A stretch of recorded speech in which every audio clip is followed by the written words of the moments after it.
Story 2 is about building things. And it's a story about a man who builds his house on a rock and a man who builds his house on sand. And the story comes from Matthew's Gospel in the New Testament. So there we are, let's look it up. Matthew chapter 7, verses 24 to 27.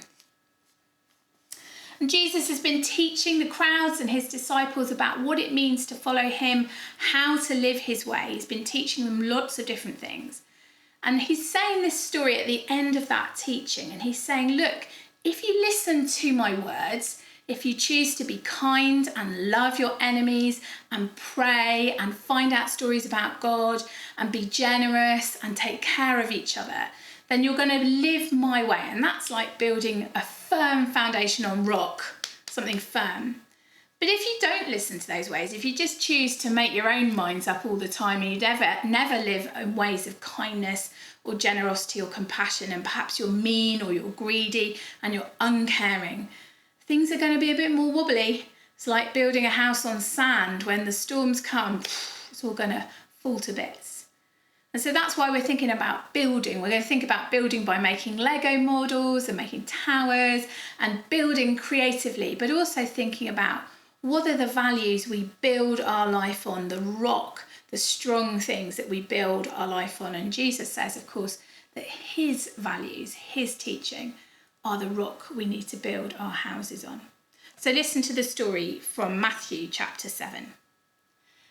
Jesus said, everyone who hears these words of mine and acts on them will be like a wise man, give him a long beard, who built his house on a rock. There you go, a nice firm rock with your fist.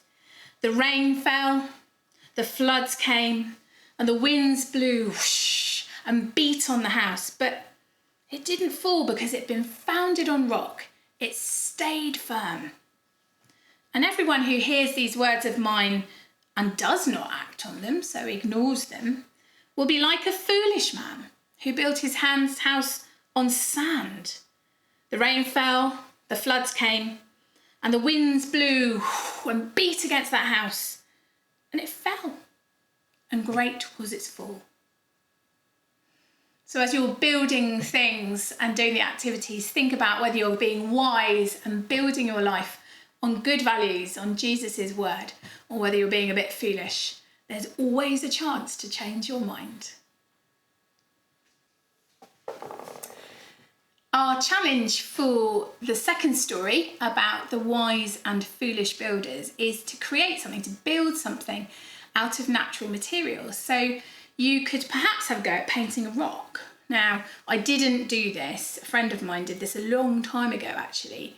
And she painted a beautiful picture of some foxgloves on that rock and varnished it. So there's a pebble in your bag. You can have a go at decorating it, painting on it. You can varnish it afterwards, or you can use felt tip pens, whatever you like, and have a go at building something, creating something beautiful on a pebble. But you might like to actually build something with pebbles. How about if you go to the beach, you can build a sculpture with pebbles and take a photo of it. Or if you can find some lovely things in your garden, perhaps there's some shells or pebbles, there's some flowers that you're allowed to use, grass, twigs. Perhaps you could build something in your garden, perhaps a man or a woman, perhaps an image, perhaps a spiral. You could do a spiral or a snail shell, anything really. Have a go at building out of natural materials. Take a photograph and send it to us.